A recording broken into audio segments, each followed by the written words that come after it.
Scalar vector का पढ़ाई अब स्टार्ट हो चुका है। आप सब लोग को स्केलर वेक्टर के बारे में बेसिक इंफॉर्मेशन प्रीवियस क्लास में बताया गया कि स्केलर में डायरेक्शन नहीं होता है, इसीलिए उसका एडिशन, सब्ट्रैक्शन, मल्टीप्लिकेशन, डिवाइडेशन यानी सारे मैथमेटिकल प्रोसेस वैसे ही करेंगे जैसे हम लोग शुरुआत से यानी बचपन से करते रहे। लेकिन वेक्टर में डायरेक्शन है, डायरेक्शन होने के कारण वेक्टर का एडिशन, सब्ट्रैक्शन, मल्टीप्लिकेशन का अलग नियम बनाया गया है। उसी नियम सबको पढ़ने की शुरुआत हम लोग कर रहे हैं। कल वेक्टर का बेसिक इंफॉर्मेशन आपको बताए कि वेक्टर का फिगर कैसा होता है, वेक्टर का सिंबल कैसा होता है, वेक्टर का मैग्नीट्यूड कैसे लिखते हैं। ये सब बातें कल हम लोग कर रहे थे। बहुत सारी बातें कल सीखने को मिला, बाकी बातें फिर आज भी सीखेंगे। आज हम आपको बताने जा रहे हैं कि किसी भी वेक्टर का मैग्नीट्यूड और डायरेक्शन लिखने का नियम क्या है, यानी वेक्टर के मैग्नीट्यूड और डायरेक्शन को कैसे लिखते हैं। ये ये बातें हम लोग अभी पढ़ने जा रहे हैं।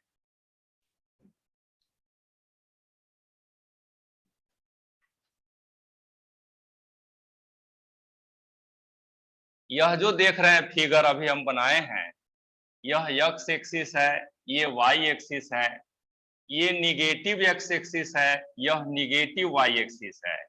यह जो पोजीशन है दिस इज ओरिजिन, मैथमेटिक्स का यह टर्म है। अब यहां पर देखिए एक वेक्टर को लिया गया है, इसी पॉइंट पर या इसी फिगर में एक वेक्टर को लिया गया है। वह वेक्टर इस तरह से बनाया गया है, this is vector. Arrow vector का डायग्राम होता है। ये फिगर बनाए कि समझ जाइए आप वेक्टर को बनाए। अब आप जिसको बनाए हैं इसमें मैग्नीट्यूड भी होगा, डायरेक्शन भी होगा। मैग्नीट्यूड और कुछ नहीं है, वैल्यू को कहते हैं, जो वैल्यू होगा उसी को कहते हैं। डायरेक्शन तो हम लोग समझ ही रहे हैं डायरेक्शन क्या है। सो ये जो वेक्टर दिया हुआ है इसका नाम हम लोग अपने मन से लिख दिए हैं कि इसका नाम है पी वेक्टर। एरो का जो लंबाई होता है उसी लंबाई को मैग्नीट्यूड कहा जाता है। तो इस एरो का लंबाई यहां पर दिया हुआ है 11 मीटर। ठीक है, अब हम इस वेक्टर का वैल्यू लिखना चाहते हैं। वैल्यू लिखने के लिए रूल है, कोई भी वेक्टर जब आप लिखते हैं, कल आपको बता रहे थे this is symbol of vector. ऐसा सिंबल कहीं रहेंगे तो इसका मीनिंग है इसमें मैग्नीट्यूड भी है, डायरेक्शन भी है। यह भी कल बता रहे थे अगर मॉडुलस लग गया, मॉडुलस लगाते हैं तब इसमें डायरेक्शन नहीं है, केवल मैग्नीट्यूड है। अब मॉडुलस लगने के बाद तीर का निशान खत्म हो जाता है, सीधे आप पी से लिख सकते हैं। यह और यह दोनों एक ही बातें हैं और यह अलग है। This is complete information about magnitude and direction of vector. ऐसे लिखेंगे तो वेक्टर का मैग्नीट्यूड भी लिखना होगा, डायरेक्शन भी लिखना होगा। इस तरह से लिखेंगे तो वेक्टर का केवल मैग्नीट्यूड लिखा जाता है। अब अभी आपको लिख के बताते हैं। वेक्टर का वैल्यू जब लिखते हैं तो सबसे शुरू में मैग्नीट्यूड लिखा जाएगा। मैग्नीट्यूड जब आप लिख लेंगे इसके बाद डायरेक्शन लिखा जाएगा। अभी जो आप हेडिंग दिए हैं रूल, वह रूल आपका यही है। किसी भी वेक्टर का वैल्यू जब मतलब लिखा जाता है तो मैग्नीट्यूड डायरेक्शन दोनों साथ में लिखा जाता है। एक और बात, अगर मॉडुलस लगा दिए तो केवल मैग्नीट्यूड लिखना है। नियम यही है, इसको हमेशा ध्यान रखना है। इतना बार लिखना लिखिएगा आने वाले समय में कि सब याद हो जाता है। मॉडुलस लगा रहेगा तो केवल मैग्नीट्यूड, मॉडुलस नहीं लगा हुआ है तो दोनों लिखना पड़ेगा। अब लिख के यहां पर हम लोग लिखते हैं, इसको एक वेक्टर लिए हैं सीखने के लिए। आप जो वेक्टर लिए हैं इसका नाम लिखे हैं P। सबसे पहले इसका मैग्नीट्यूड लिखेंगे जो दिया है 11 मीटर, कॉमा दे देना है। इसके बाद अब यह वेक्टर किधर जा रहा है, फिगर में देख रहे हैं हम लोग कि इस वेक्टर का डायरेक्शन ऊपर की तरफ है और ऊपर की तरफ वाई एक्सिस होता है, तो ऐसे लिखेंगे ड्यू वाई एक्सिस। वेक्टर को लिखने का रूल यही होता है। इसमें जो आप यह लिखे हैं दिस इज मैग्नीट्यूड और दिस इज डायरेक्शन। हम किसी कारण से हम लोग अगर ऐसे लिख देते हैं पी वेक्टर बराबर 11 मीटर, तो यह आप गलत किए हैं। ये जो आपका लिखा हुआ है ये गलत है, आप ऐसे नहीं लिख सकते हैं। तीर का निशान दिए हैं तो इसके साथ साथ डायरेक्शन आपको लिखना ही पड़ेगा, यही वेक्टर के लिखने का रूल होता है। चलिए हम लोग इसको लिख दिए। अब आप में से किसी को या हम लोगों को केवल मैग्नीट्यूड लिखना है, तब ऐसे लिखेंगे पी वेक्टर का मॉडुलस। देखिए मोड जब लग गया तो अब केवल 11 मीटर लिखना है, ये डायरेक्शन टर्म अब नहीं लिखा जाता। तो ये वैल्यू लिखने के लिए आपको मोड लगाना पड़ता है, that represents magnitude of vector only. तो हर वेक्टर के डायरेक्शन को, मैग्नीट्यूड को इसी तरह से लिखा जाएगा। ये सब बहुत छोटी छोटी बातें हैं लेकिन हमेशा आपको परेशान करेगा, इसीलिए सब लोग ध्यान से इसको आज ही सीख लेंगे। यहां पर जो यह लिखे हैं दिस रिप्रेजेंट्स मैग्नीट्यूड, और यह जो लिखे हैं दिस रिप्रेजेंट डायरेक्शन।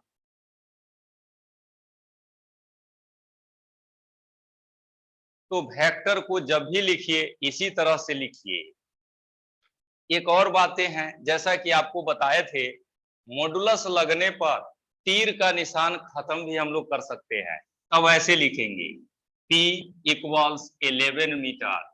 ये दोनों एक ही बातें हैं, ऐसे लिख सकते हैं ऐसे लिख सकते हैं, दोनों सेम है। इसी फिगर में देखिए एक और वेक्टर हम ले लिए हैं, वह वेक्टर इस तरह से लिया गया है। इस वेक्टर का वैल्यू दिया हुआ है 27 न्यूटन।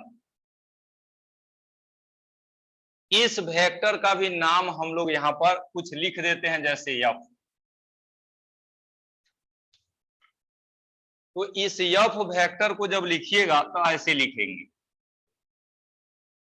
एफ वेक्टर बराबर, पहले मैग्नीट्यूड लिखेंगे 27 न्यूटन, इसके बाद direction due negative x axis.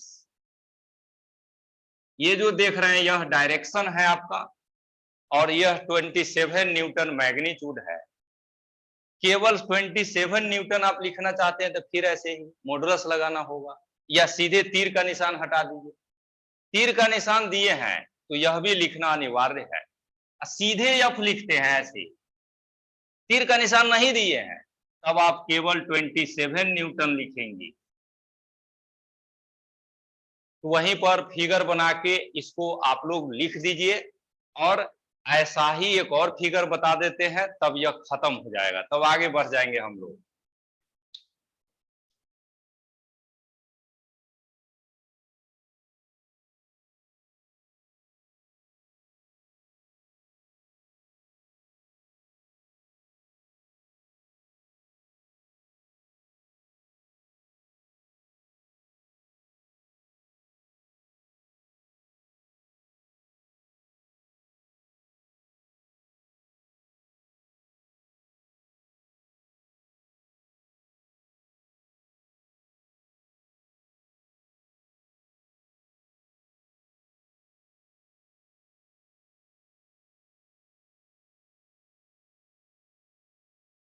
Scalar vector में थोड़ा मेहनत है, सब लोग मेहनत करिए।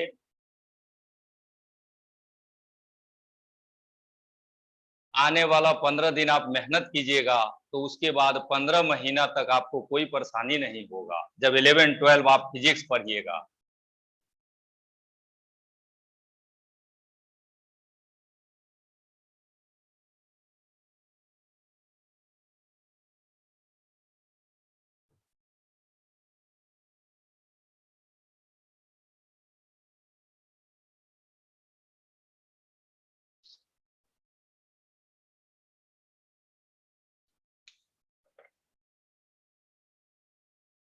तो नॉर्थ साउथ ईस्ट वेस्ट कैसे लिया जाता है यह आपको बताए हैं।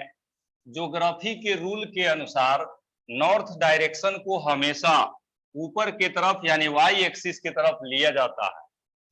यह फिगर भी पिछला ही फिगर के जैसा है, अंतर सिर्फ यही है कि हम नॉर्थ साउथ ईस्ट वेस्ट को यहां पर इंट्रोड्यूस कराए और वेक्टर के डायरेक्शन को ईस्ट नॉर्थ के भाषा में भी लिखा जा सकता है। यहां पर आप वही देख रहे हैं, एक वेक्टर यल लिए जिसका वैल्यू 7 मीटर है, तो L vector equal 7 metre due X axis. X axis की तरफ ईस्ट होता है तो यहीं पर लिख दिए 7 मीटर ड्यू ईस्ट। मैग्नीट्यूड लिखना होगा तो केवल 7। ये जो आप देख रहे हैं तीर का निशान लगा करके यानी वेक्टर का सिंबल लिखेंगे तो यहां मैग्नीट्यूडे लिखने से काम नहीं चलेगा। मैग्नीट्यूड लिख करके छोड़ते हैं तो ये गलत है।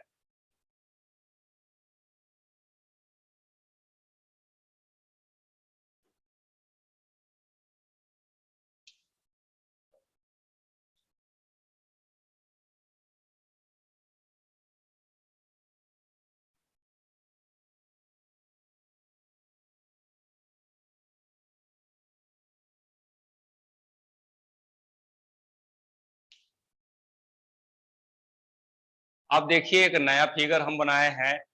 इस नया फिगर में एक्स वाई एक्सिस नहीं लिए हैं, नॉर्थ साउथ ईस्ट वेस्ट लिया गया। यहां पर एक वेक्टर को लिया जा रहा। देखिए वह वेक्टर इस तरीके से लिया गया है। This is vector. इस वेक्टर का नाम है एम वेक्टर। वेक्टर तो बना दिए, लेकिन यह जो वेक्टर हम बनाए हैं वह नॉर्थ की तरफ नहीं है, ईस्ट की तरफ भी नहीं है, साउथ की तरफ भी नहीं है, वेस्ट की तरफ भी नहीं है। अब इस वेक्टर का डायरेक्शन कैसे लिखेंगे? इसके लिए भी यहां पर एक नियम है, उसको सीख लीजिए। ये एम वेक्टर है, इसका वैल्यू 20 दिया हुआ है। आप जैसे वेक्टर को बनाए हैं या लिए हैं, यह वेक्टर एंगल जरूर बनाएगा, साउथ के साथ भी एंगल बनाएगा, ईस्ट के साथ भी एंगल बनाएगा। जो एंगल बनेगा उसको यहां दिखाइए। हम मान लिए हैं इधर से एंगल बना है थीटा, जैसा कि आप देख रहे हैं यह थीटा एंगल किसके साथ बना? ईस्ट डायरेक्शन के साथ बना है। तो इस एम वेक्टर को अब एंगल के टर्म में लिखा जाएगा। ऐसे लिखेंगे एम वेक्टर इक्वल्स, पहले वैल्यू लिखना है 20 मीटर, कॉमा देने के बाद एंगल लिखना है थीटा ड्यू। अब देख रहे हैं यह वेक्टर ईस्ट और साउथ के बीच में है, इसीलिए यहां पर दोनों लिखा जाएगा, ईस्ट साउथ।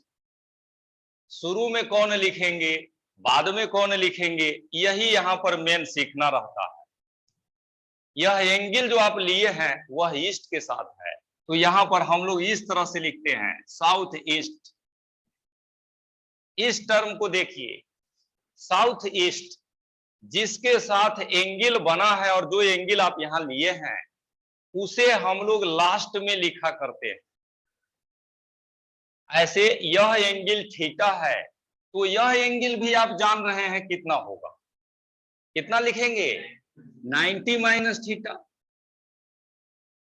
अब देखिए इसी एम वेक्टर को हम लोग ऐसे भी लिख सकते हैं 20 मीटर, एंगल का वैल्यू आप लिख दिए हैं 90 माइनस थीटा ड्यू। अब क्या लिखिएगा ईस्ट साउथ, क्योंकि इस बार जो एंगल आप लिए हैं वह किसके साथ बना है? साउथ के साथ, तो साउथ को हम लोग बाद में लिखते हैं। फिर मॉडुलस लिखना होगा तो बात वही है। ये पूरा डायरेक्शन है, यह मैग्नीट्यूड है, सिर्फ मॉडुलस लिखना है आपको यह। तब तो कोई दिक्कत ही नहीं है, वेक्टर कहीं भी रहे मॉडुलस लिखने में कोई परेशानी नहीं है। वहीं पर इसको भी बना लीजिए। अब इसी के साथ ये जो मतलब पढ़ रहे थे हम लोग rules for writing magnitude and direction of vector, ये समाप्त हो गया।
अब आगे हम लोग पढ़ेंगे एंगल बिटवीन टू वेक्टर।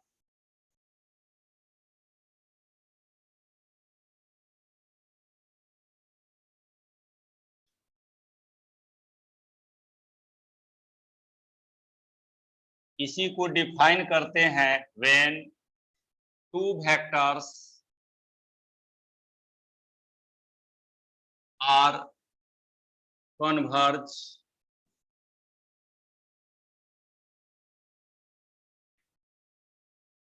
और diverge at a point, then the smallest angle between them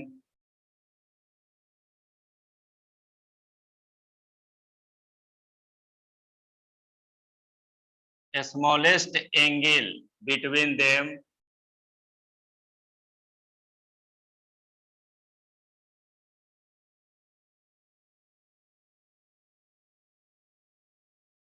is called angle between two vectors.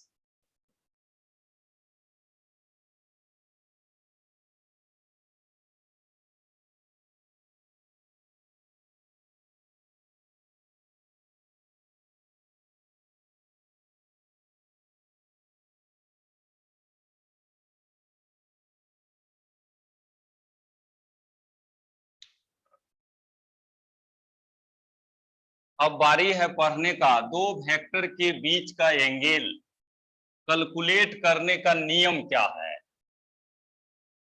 Vector उसे कहते हैं या वेक्टर में उस फिजिकल क्वांटिटी को रखा गया है जिसमें डायरेक्शन है, और जहां डायरेक्शन होगा वहां एंगल होता ही है। तो अब हम लोग एंगल पढ़ने आ गए हैं कि दो वेक्टर रहेंगे तो दोनों के बीच में एंगल कैसे कैलकुलेट किया जाता है।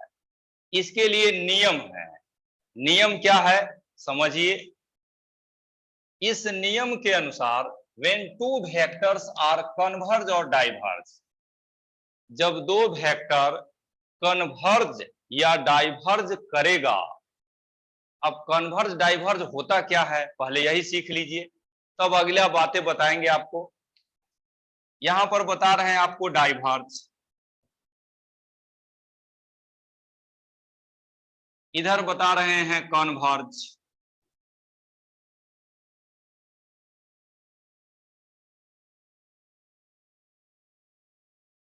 हाँ तो देखिए डाइवर्ज कन्वर्ज क्या होता है। डाइवर्ज एक ऐसा प्रिंसिपल है या ऐसा प्रोसेस है जिसमें दो वेक्टर एक ही जगह से स्टार्ट होकर के कहीं जाता है। जैसे ये एक जगह हो गया, यहां से दो वेक्टर निकलेगा। अगर यहीं से दो वेक्टर निकला तो उसे डाइवर्ज कहते हैं। यहां पर देखिए बना के आपको बताते हैं। जैसे एक वेक्टर इधर गया, इस वेक्टर का नाम है आर वेक्टर। इसी पॉइंट से एक दूसरा वेक्टर इधर चला गया, दिस इज एस वेक्टर। दोनों एक ही जगह से इनिशिएट हुए हैं, इसी का नाम डाइवर्ज है। हम उम्मीद करते हैं कि आप डाइवर्ज एक बार में ही समझ गए। अब कन्वर्ज देखिए, इसका जस्ट अपोजिट होता है। उसमें क्या है कि वेक्टर कहीं से आके मिल जाएगा। दो वेक्टर कहीं और से आया मिल गया। जैसे यहां पर देखिए एक वेक्टर इधर से गया, इस वेक्टर का नाम है P, और कोई एक और वेक्टर है जो इधर से आके मिल गया है, दिस इज Q वेक्टर। ये दोनों फिगर को ध्यान से अच्छा से देख लीजिए। दो वेक्टर एक ही जगह से दूर जाएंगे, दैट इज डाइवर्ज। कहीं और से आके मिल जाएगा कन्वर्ज। जिस पॉइंट पर मिलेगा या जिस पॉइंट से शुरू होगा उस जगह दोनों के बीच में जो छोटा एंगल बनेगा वही होता है वेक्टर के बीच का एंगल। इस फिगर में आप देखिएगा तो ये दोनों वेक्टर के बीच में एंगल इधर से भी बन रहे हैं, एंगल इधर से भी बन रहे हैं, दोनों तरफ से एंगल है। इसमें जो छोटा होगा वही आपको लेना है एंगल बिटवीन टू वेक्टर। और देखने से समझ में आ रहा है कि छोटा कौन होगा। ये नहीं लेंगे, यही एंगल होगा आर और यस के बीच का एंगल। उस फिगर में भी वैसे ही जो छोटा एंगल होगा वही होगा angle between R and S. यहां पर आप देख रहे हैं यह दो वेक्टर के एंगल निकालने का नियम यही है। वेक्टर डाइवर्ज करना चाहिए या कन्वर्ज करना चाहिए, ये ऐसा होगा तभी हम लोग एंगल निकाल सकते हैं, ऐसा नहीं होगा तब एंगल निकालने में परेशानी होता। ठीक है, अब सवाल यह है कि अगर डाइवर्ज कन्वर्ज नहीं होगा तब कैसे एंगल निकालेंगे। ये तो वह प्रिंसिपल आप पढ़े जिसमें डाइवर्ज कन्वर्ज हुआ है तो निकाल लिए, नहीं होगा तब कैसे निकालेंगे। नहीं होने का मतलब क्या है, दो वेक्टर एक जगह से शुरू नहीं होगा, दो वेक्टर एक जगह जाके नहीं मिलेगा। डाइवर्ज कन्वर्ज नहीं करने का मतलब तो यही है। तो जस्ट लाइक यह बातें हैं यहां पर, when two vectors not converge or diverge,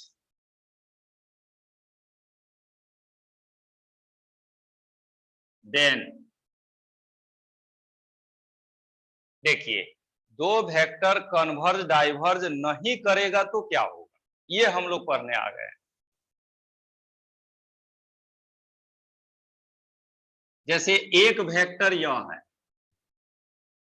आप देख रहे हैं एक वेक्टर और दूसरा वेक्टर यह है, कि दोनों को देख के ही हम लोग कह देंगे कि दोनों वेक्टर यहां पर क्या किया है, डाइवर्ज किया है। दोनों देखिए यहीं से शुरू हो गया है, किसी एक का डायरेक्शन आप बदल दीजिए, किसी एक का बदल दीजिए, दोनों का नहीं किसी एक का।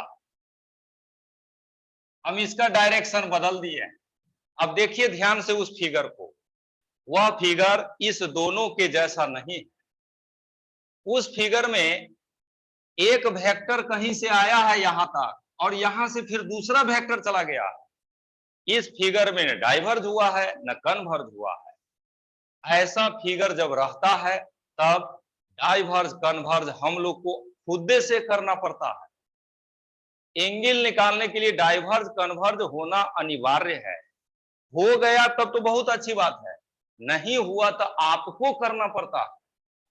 जैसे वहां पर ये जो देख रहे हैं आर वेक्टर, ये जो है एस वेक्टर, हमको जानना है कि आर और एस के बीच में एंगल क्या होगा। देखने से लगता है कि यही होगा, लेकिन यह गलत है। यह एंगल तब लेते जब दोनों डाइवर्ज और कन्वर्ज करता, तब चूंकि किया नहीं है इसीलिए हम लोग को कराना पड़ता है।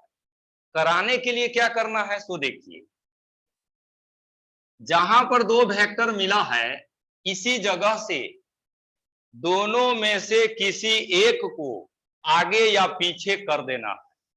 जो आगे होने वाला है आगे कर दीजिए, या जो पीछे होने वाला है उसको पीछे कर दीजिए। हम लोग देख रहे हैं कि आर वेक्टर इधर जा रहा है,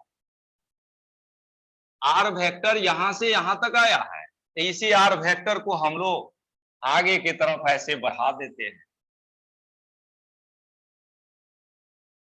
अब आर वेक्टर यह नहीं रहा, यह हो गया है,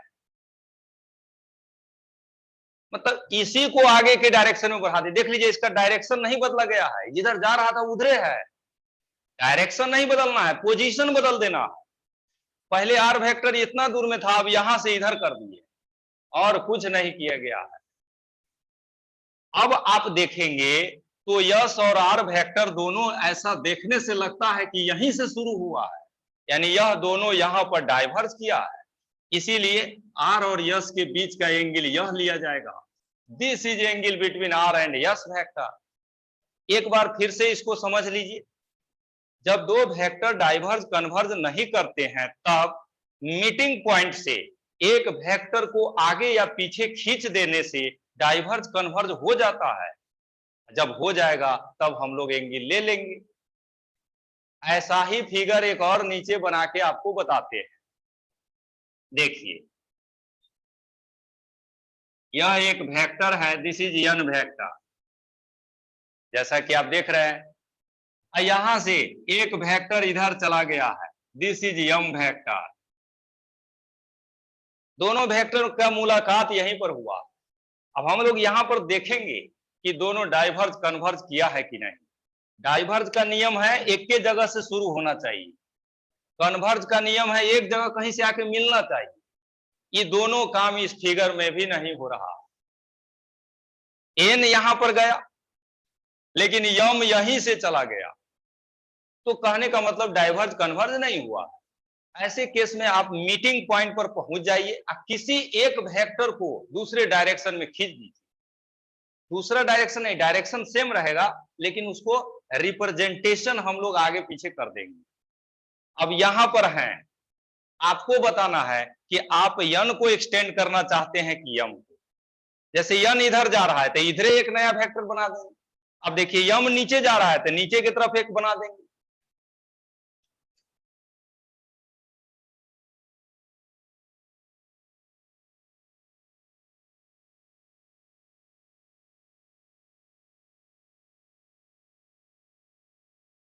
देखिए यम नीचे जा रहा था तो नीचे के डायरेक्शन में एक वेक्टर बना दिए हैं, दिस इज यम वेक्टर। और यम और यन के बीच का यह एंगल जो बना है, this is called angle between M vector and N vector. तो डाइवर्ज कन्वर्ज नहीं जब करते हैं तब आपको इतना काम अपने से करना पड़ता है, खुद से करना पड़ता है। रूल क्या है आपको हम सिखा दिए हैं, अब रूल पर क्वेश्चन बनाना है। बिना क्वेश्चन के नहीं सीख पाइएगा, ये सबको लिख दीजिए। अब इस पर क्वेश्चन बनाते हैं।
दो वेक्टर के बीच का एंगल आज आपको बताए हम।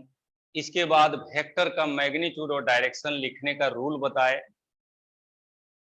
अब एंगल निकाल करके, एंगल जो आप पढ़े हैं अभी, इसी पर आधारित एक क्वेश्चन हम लोग बनाएंगे। क्वेश्चन ही स्टूडेंट को कॉन्फिडेंस देता है।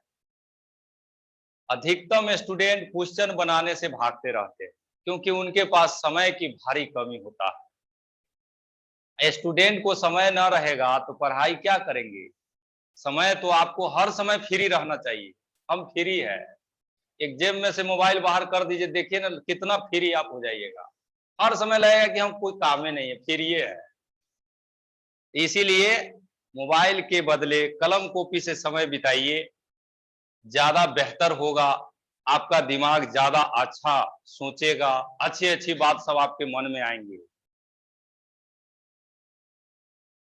तो क्वेश्चन अभी हम बता रहे हैं, ऐसा ही क्वेश्चन आपको मिलेगा भी, आप भी अपने से मेहनत करके बनाइएगा। देखिए यह एक ट्रेंगल है, इस ट्रेंगल के तीनों एंगल का वैल्यू दिया गया। यह ट्रेंगल का फिगर है, वेक्टर का फिगर नहीं है। अब हम इसमें वेक्टर को ला रहे हैं। ठीक है, सब लोग देखिए कैसे हम ला रहे हैं। यह एक वेक्टर है, इसका नाम है यक्स वेक्टर। ये जो देख रहे हैं यह भी एक वेक्टर है, इसका नाम है जेड वेक्टर। और यहां भी एक वेक्टर है, इसका नाम है पी वेक्टर। अब कहेंगे कि यह एक ऐसा ट्रेंगल है जिसका तीनों साइड तीन वेक्टर को रिप्रेजेंट कर रहा है। हम जानना चाहते हैं इस तीनों वेक्टर के बीच में कितना कितना एंगल है। जैसे यक्स और पी में क्या होगा, यक्स और जेड में क्या होगा, जेड और पी में क्या होगा, ये जानना चाहते हैं। किसी और किसी का एंगल आप निकालिए, नियम वही रहते हैं। डाइवर्ज हुआ है कि नहीं, अगर हुआ है तो वैल्यू लिख दीजिए, और ना हुआ है तो आपको डाइवर्ज कन्वर्ज अपने से करना पड़ेगा। रूल यही है वेक्टर के एंगल निकालने का। चलिए शुरुआत करते हैं निकालना। एंगल बिटवीन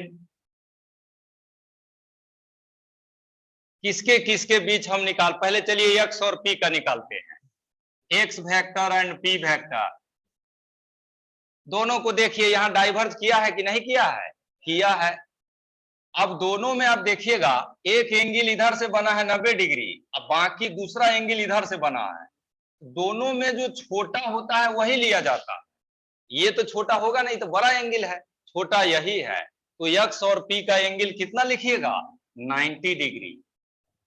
अब चलिए आगे, एंगल बिटवीन, अब ले लेते हैं पी और Z, P vector and Z vector आपके सामने है। आप देखिए पी और जेड दोनों यहीं पर मिला है। पी भी कहीं से आके यहां आया, जेड भी कहीं से आके यहां आया। This is the position of converse, यानी यहां पर ये दोनों कन्वर्ज कर गया।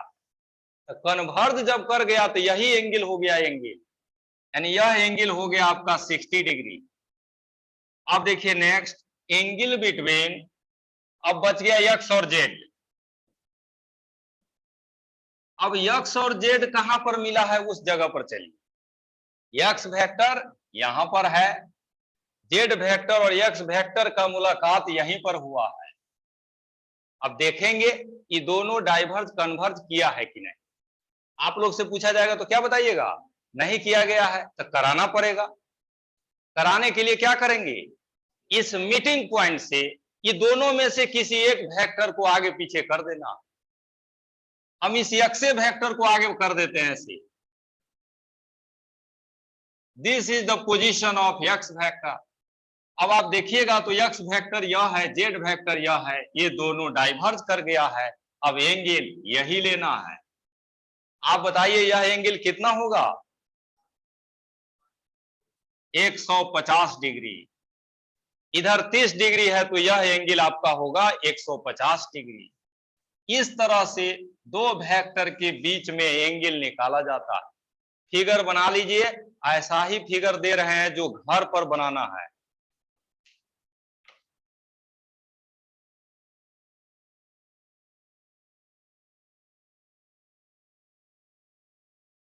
अभी एंगल का पढ़ाई समाप्त नहीं हुआ है, अभी भी हमको 15 से 20 मिनट और समय खर्च करना है इस पर।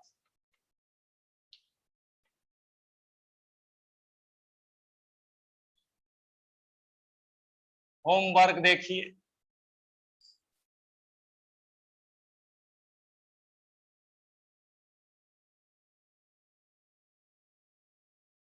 यह एंगल दिया हुआ है 70 डिग्री, यह एंगल दिया हुआ है 50 डिग्री, यह एंगल दिया हुआ है 60 डिग्री। इसमें तीन वेक्टर को ले लेते हैं।